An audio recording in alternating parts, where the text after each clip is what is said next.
Photo তোলা হচ্ছে এখানে।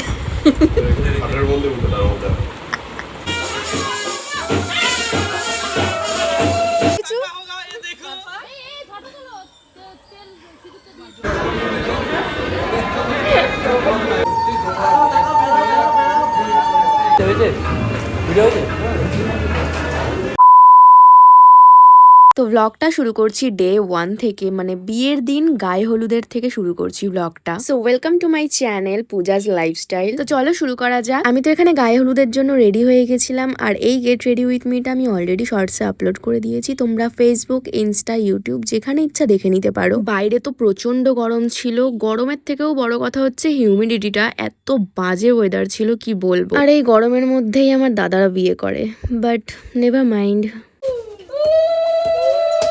ভিডিও হচ্ছে।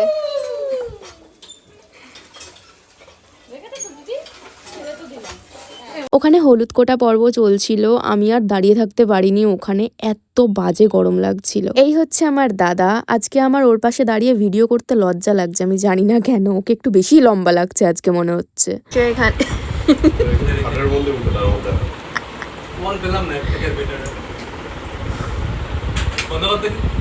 ফটোগ্রাফাররা বাইরে কোনো স্পট পায়নি, সেই জন্য ইনডোর ফটোশুটই করছিল, আর আমরা বসে বসে হাওয়া খাচ্ছিলাম। তারপর একটা হলুদ মাখানোর রিচুয়াল ছিল, যেটা কিনা মানে এটা ওইটা না যে জল ভরে আনার পর যে হলুদ মাখাটা হয় সেটা না, এটা আগেই। আমি জানি না এই রিচুয়ালটার নাম কি, তো সেটাই হচ্ছিল।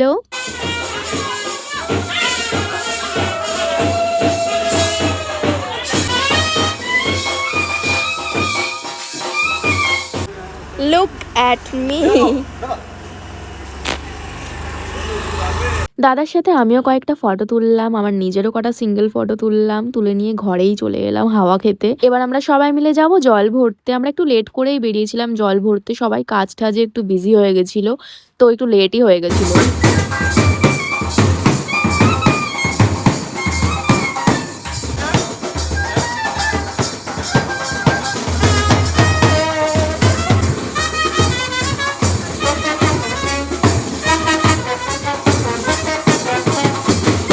আমি তো পৌঁছেই পুকুরে আগে নেমেছি খালি পায়ে, পাটা ভেজানোর জন্য, কারণ বডিটা তো আর ভেজাতে পারবো না, মাথাতেও জল দিতে পারবো না, তো পাটাই ভেজাই। ভালোই লাগছিল বেশ।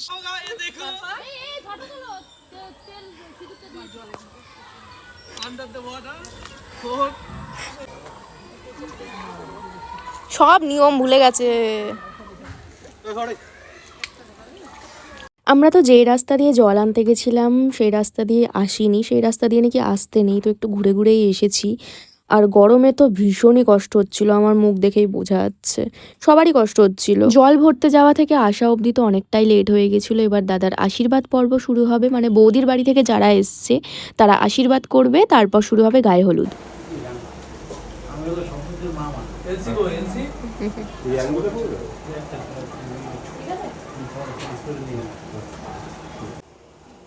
একটা মাছি খুব জ্বালাচ্ছে। হ্যাঁ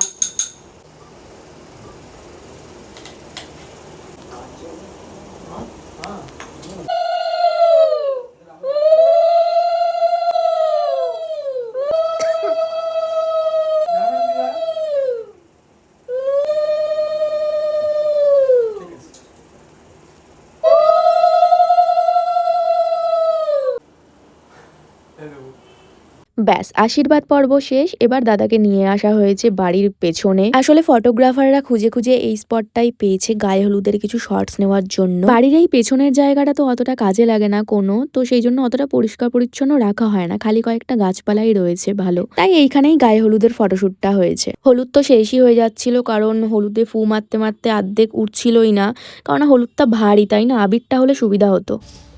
ও ফুল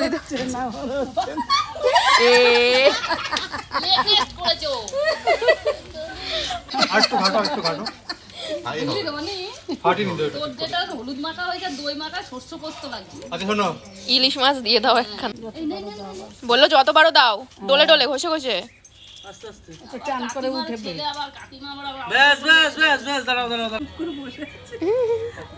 এখানে তো আলাদাই কাণ্ড ঘটে গেছিলো, সবাই তো হলুদ মাখা নিয়ে বিজি। আর আমি যেহেতু অনেকক্ষণ ধরে দাঁড়িয়ে ভিডিও করছি প্লাস সকাল থেকে কিছু খাইনি, তো আমার একদম প্রেশার লো হয়ে গেছিলো এখানে। মানে আমি বুঝতেই পারছিলাম যে আরেকটু যদি দাঁড়িয়ে থাকতাম ওখানে আমি মাথা ঘুরে পড়ে যেতাম।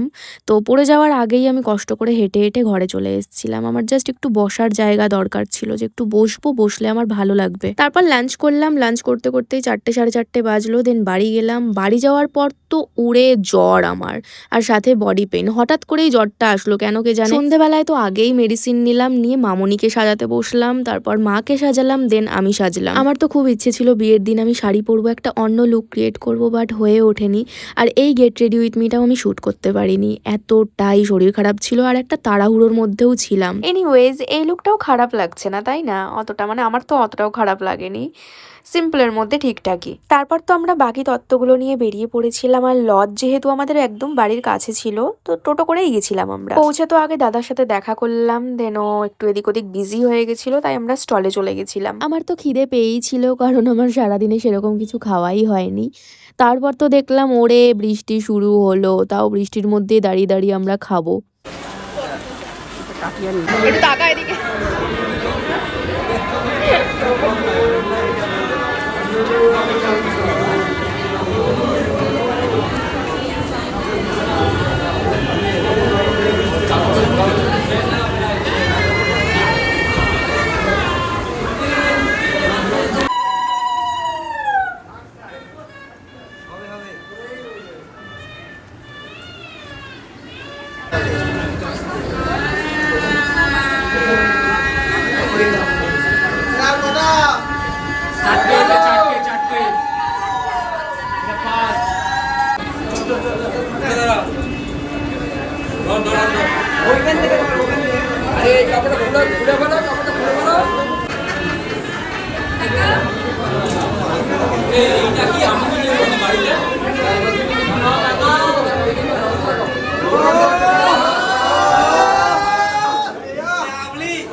এই ছিল শুভদৃষ্টি আর মালা বদলের কিছু মোমেন্টস তোমাদের সাথে শেয়ার করলাম। তারপর না আমার দেখা হয়েছিল এর সাথে, এটা হচ্ছে সম্প্রীতি, মানে আমার এই যে বৌদির ভাইজি। ওকে এত কিউট লাগছিল সেদিনকে, আর পুরো বিয়ে বাড়িটা সবাই ওকেই ঘুরে ঘুরে দেখছিল। কি সুন্দর ছোট্ট একটা ঘাগরা পরেছিল, আবার চুল লাগিয়েছিল, তারপর হচ্ছে টিকলি পরেছিল, মানে হেব্বি লাগছিল দেখতে। চলো চলো এবার তোমাদের দেখাই আমার মাকে আর মামনিকে কেমন লাগছে। এনারা তো ফুচকা খেয়ে একদম দেখো ঝালে শুষাচ্ছে আমার মা। তো তোমরা জানিও মাকে আর মামনিকে কেমন লাগছে। তারপর আমি চলে গেছিলাম একটু ফটো তুলতে। ফটোগ্রাফার বলল যে এখানে ভালো ফটো উঠছে নাকি, চলো দিদি এখানেই তুলে দিই ফটো।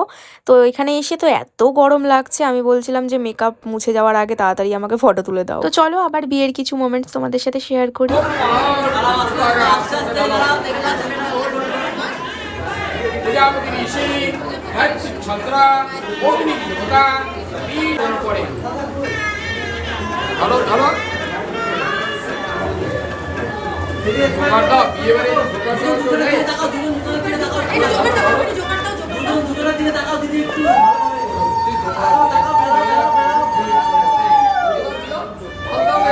এরপর তো বাইরে ব্যাঙ্কোয়েট হলটা এত ধুয়োয় ধুয়ো হয়ে গেছিলো, মানে সামনে কেউ দাঁড়িয়ে থাকলেও দেখতে পাচ্ছিলাম না।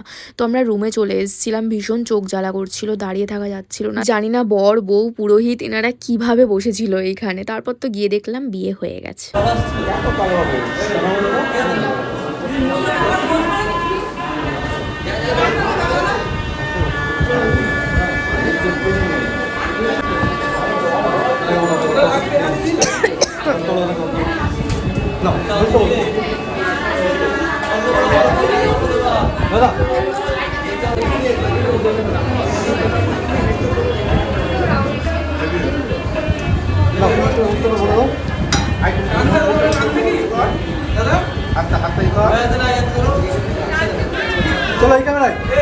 ব্যাস অনেকটা রাতও হয়ে গেছিল, তো আমরা খেতে বসে পড়েছিলাম। আর ওপরে খালি ফ্যানগুলোই চলছিল, এসিগুলো চালানো হয়নি, তো ভীষণ বাজে গরম লাগছিল, তাই একদম চুলগুলো গুটিয়ে এরকম টিক্কির আগায় বেঁধে ফেলেছিলাম। তোমাদের তো একটা কথা বলাই হয়নি, স্টল থেকে শুরু করে মেন কোর্স অবধি কি কি খাওয়া দাওয়া হয়েছে সবকিছুর একটা আলাদা ভিডিও আমি আপলোড করে দেব, মানে শর্টসে আপলোড করে দেবো, তোমরা চেক আউট করে নিও। অ্যান্ড আর বিয়ে বাড়িতে যেটা মিসিং আছে সেটা হচ্ছে নাচানাচি। আনন্দটা তো বাড়িতেই একমাত্র হয়, লজে তো আর সেই আনন্দটা হয় না। তো আমাদের খাওয়া দাওয়া শেষ, খাওয়া দাওয়া করে বেরোনোর সময় দেখলাম গ্রুম অ্যান্ড ব্রাইড ফটোশুট করছে। চলো এবার শুনে নেবো আমার দাদার বিয়ে করে কেমন লাগছে, ও ফিডব্যাক দেবে। কেমন লাগছে বিয়ে করে? খুব বেকার। ইস, তো এই ছিল ছেলের ফিডব্যাক। বাইরে তো বেরিয়ে কি বাজে গরম লাগছিল, আর প্লিজ ইগনোর মাই ফেস, আমি জানি ভীষণ বাজে লাগছে। তো আজকের ভিডিওটা এত অবধি ছিল। নেক্সট পার্ট মানে রিসেপশন বলো, ভাত কাপড়, বধূবরণ, সেগুলো নেক্সট পার্টে আসছে। তোমরা তাড়াতাড়ি আমার চ্যানেলটা সাবস্ক্রাইব করে দাও, অ্যান্ড ভিডিওটা ভালো লাগলে একটা লাইক অ্যান্ড কমেন্ট করে দিও। চলো টাটা।